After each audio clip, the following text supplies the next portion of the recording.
Victoria, autora Julia de Asensi. El buque mercante Juan Antonio, que iba de España a América con una numerosa tripulación y pasajeros no escasos, se perdió durante la travesía sin que nadie lograse saber su paradero. ¿Habían muerto todos los hombres que llevaba a bordo? ¿No quedó sobre esto la menor duda? Cuando transcurrieron algunos meses y se vio que ni uno aparecía. El capitán era una persona muy estimada y conocida por su experiencia y su valor. ¿Qué habría ocurrido para que tuviese su viaje tan mala fortuna? Se habló de una horrible tormenta, se imaginó un incendio, se inventaron 100 historias a cual más absurdas, que había caído en poder de un pirata. En fin, lo cierto es que no pocas familias vistieron luto a consecuencia de aquella espantosa desdicha. Entre los pasajeros iba un joven que por vez primera se separaba de sus padres y hermanos, que había acabado con lucimiento 2 carreras y que no llevaba al nuevo mundo más objeto que el de estudiar aquella tierra desconocida para él. Llamábase Gerardo Ábalos y se había captado las simpatías de cuantos le trataban por su ameno trato y excelente carácter. Convencidos los padres de que el mar había servido de tumba a su hijo, elevaron a la memoria de éste un sencillo mausoleo que rodearon de plantas y la tristeza reinó para siempre en su hogar. Mucho tiempo después, cuando ya se habían casado los otros hijos y vivían solos los 2 ancianos, un hombre solicitó con empeño verlos y logró ser al cabo recibido. Parecía un pescador por su traje y por su traza, y se mostró muy turbado al hallarse en presencia de los 2 señores. Instado por ellos a hablar, se expresó de este modo: Hace menos de un mes encontré en el mar una botella perfectamente cerrada, que supuse contendría algún licor y que se habría perdido en algún naufragio.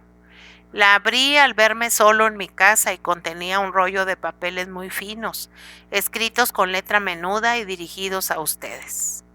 Su lectura no tenía interés para mí. El que había trazado esas líneas y hablaba desde un país desconocido con sus padres, rogaba encarecidamente al que encontrara la botella que la trajera aquí, donde sin duda sería espléndidamente recompensado. Soy pobre y vengo a vender estos pliegos que considero, si no de utilidad material, de alguna importancia para ustedes. Los 2 ancianos se conmovieron al ver la letra de su hijo perdido y pagaron más que se les había exigido sin titubear. El pescador desapareció enseguida y al quedarse solos los 2 viejos, no tuvieron más afán que el de enterarse del contenido de aquellos pliegos. No sin dificultad los leyeron repetidas veces, llamando después a los hermanos de Gerardo para enterarles de tan singulares sucesos. El manuscrito del náufrago decía así: ¿Cuánto hemos luchado con las olas? ¡Qué capitán tan valiente! ¡Qué tripulación tan admirable! No he visto una tormenta semejante nunca, lejos de todo puerto, sin ningún buque próximo, teníamos forzosamente que perecer. El nuestro se iba a pique por momentos, los botes donde se arrojaban los pasajeros con desesperación desaparecían pronto en el revuelto mar. Recuerdo que me hacía una tabla y que perdí el conocimiento. ¿Qué pasó después? No puedo sino hacer conjeturas.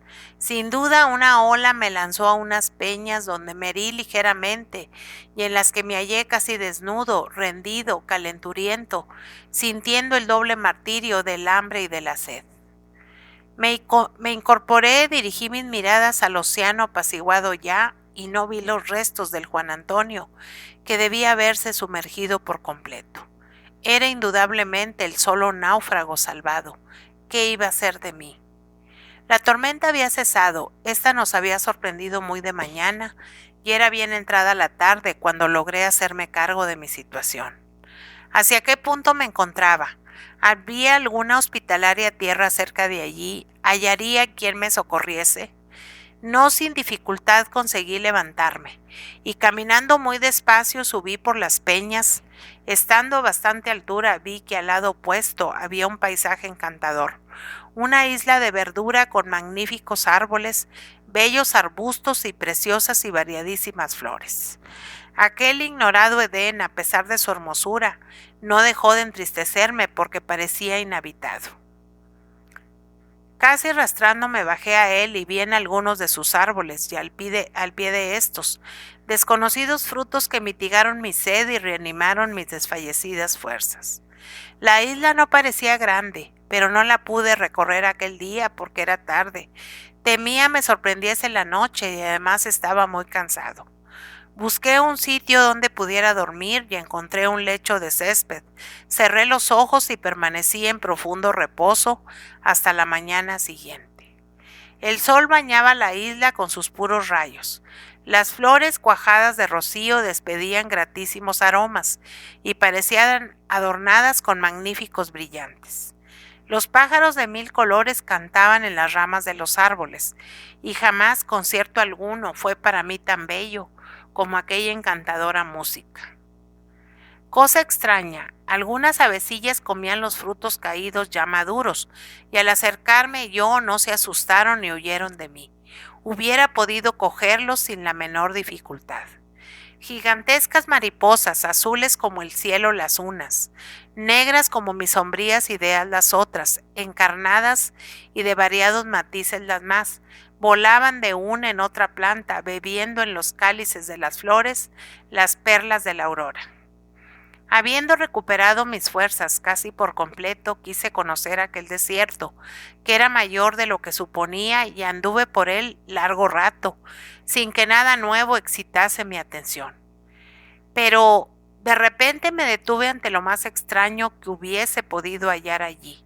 En el húmedo suelo vi las huellas de unos pies grandes y mal formados, seguidas de otras de pie de niño o de mujer, pie breve, elegante, digno de ser esculpido por el más hábil artista. Había, pues, en la isla 2 seres humanos. Pensé en el paraíso, en el Edén perdido por nuestros primeros padres, que debió ser algo semejante a este lugar. Y para que la ilusión fuese completa, una serpiente, enroscada a un árbol, me miró con sus brillantes ojos y, a mi entender, de una manera hostil. Es cierto que las huellas del pie del hombre no podían hacer pensar en la belleza de Adán, pero en cambio las del pequeño, como el príncipe de la Cenicienta. Yo empezaba a encantarme no ante un zapatillo de seda, sino ante la señal dejada en la tierra por un precioso pie. ¿Dónde se ocultaban ambos seres? En balde los busqué por todos lados y sospeché que se escondían de mí.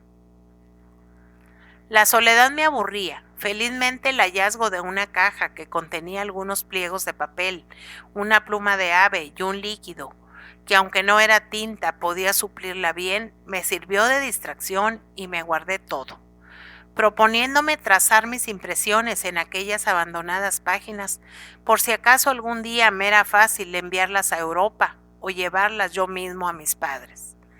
Aquellas líneas, sin embargo, las he roto después. El estado de excitación en que me hallaba, el hambre y la sed que sufrí, mis luchas con inmundos reptiles no me permitían escribir con orden ni concierto, y solo muchos días después empecé estas memorias destinadas al mismo objeto, pero trazadas bajo una más grata impresión. 4 días habían transcurrido desde mi llegada a la isla, sin que lograra hacer ningún descubrimiento. Una violenta fiebre me consumía, y perdida toda esperanza de salvación me resigné a morir. ¿Y de qué muerte? En aquel paraje había caza que yo no podía matar para mi sustento porque no tenía armas. Veía en el mar peces para coger los cuales no tenía redes. Me moría de sed y aquella agua salada que bebía en mi mano no hacía sino aumentarla de una manera cruel. Ya no tenía fuerzas para moverme, y en aquel lecho de césped donde me eché la primera noche me acosté también para dormir el sueño eterno.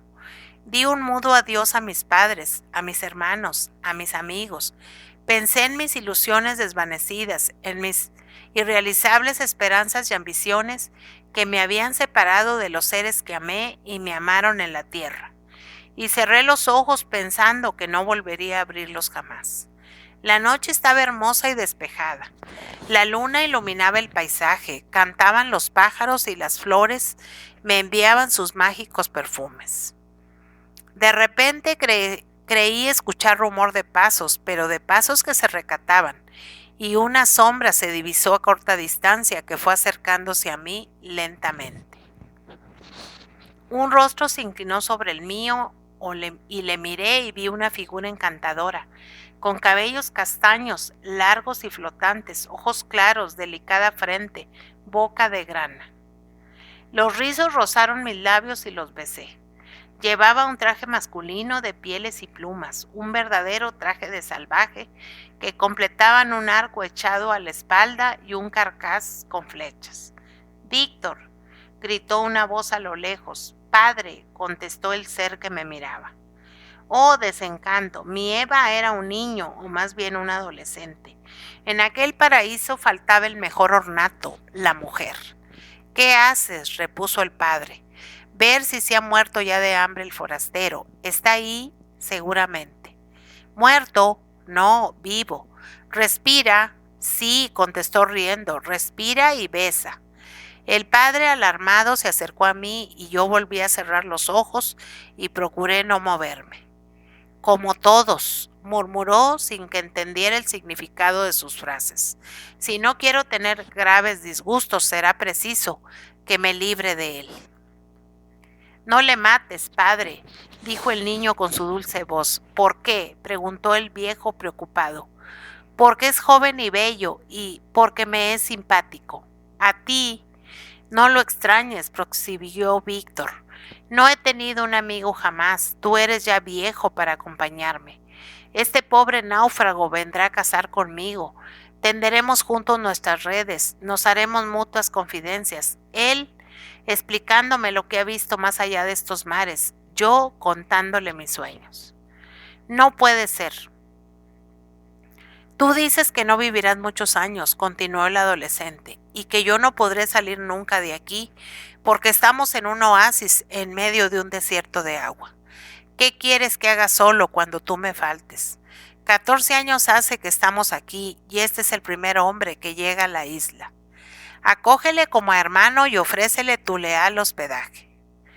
Esto era dicho en correcto castellano y el viejo respondía en la misma lengua. Indudablemente me hallaba entre dos compatriotas míos. «Había jurado que no verías a un hombre jamás», murmuró el padre.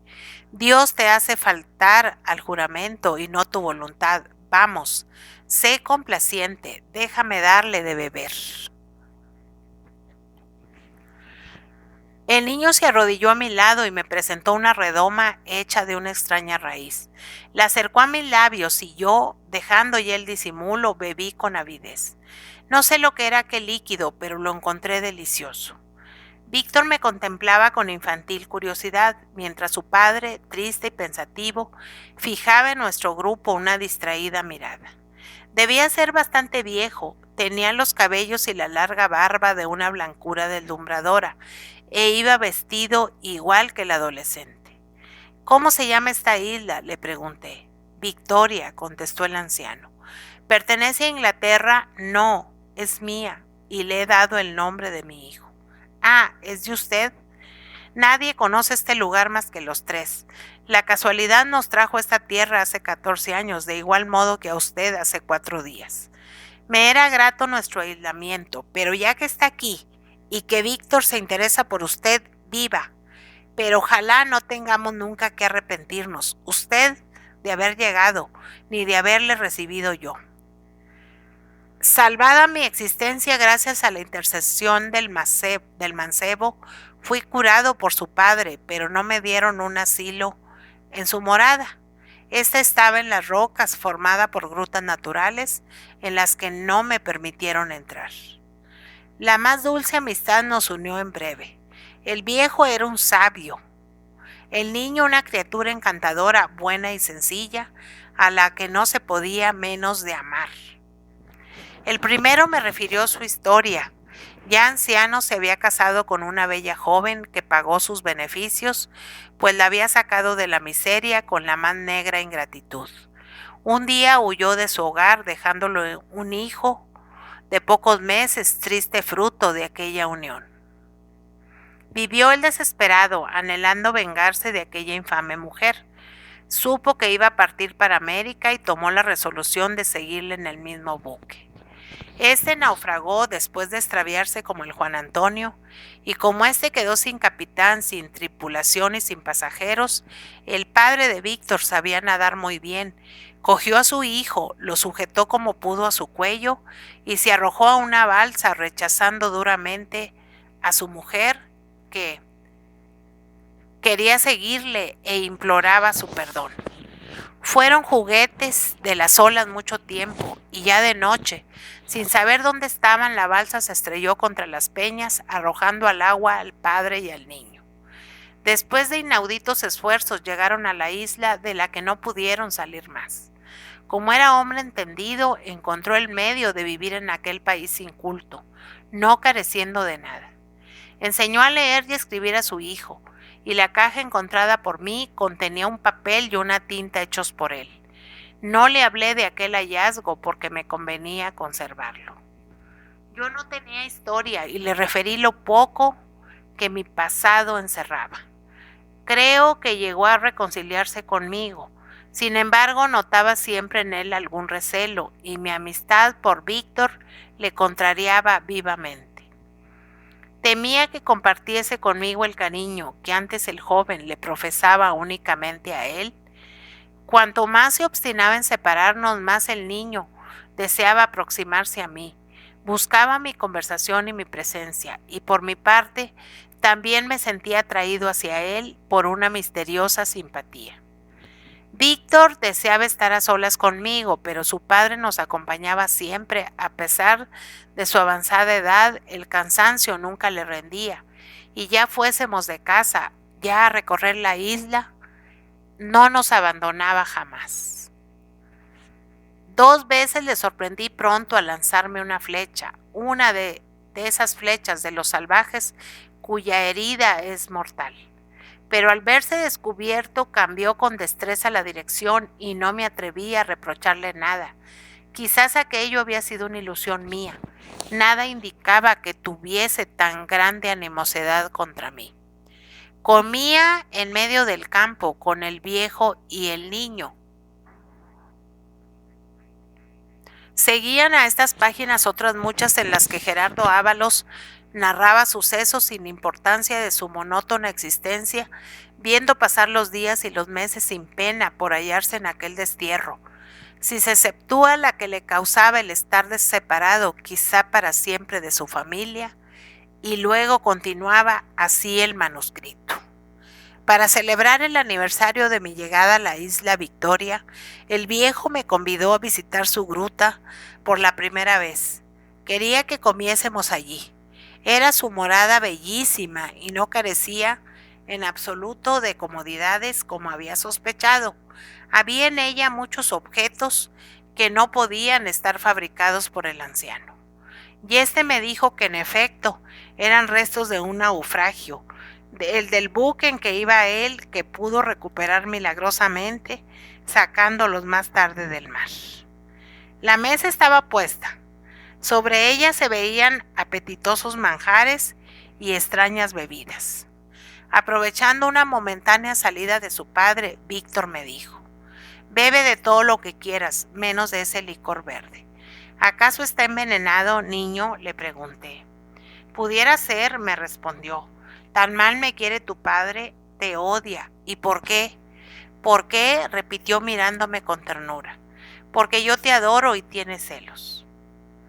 Aquellas palabras fueron una revelación para mí.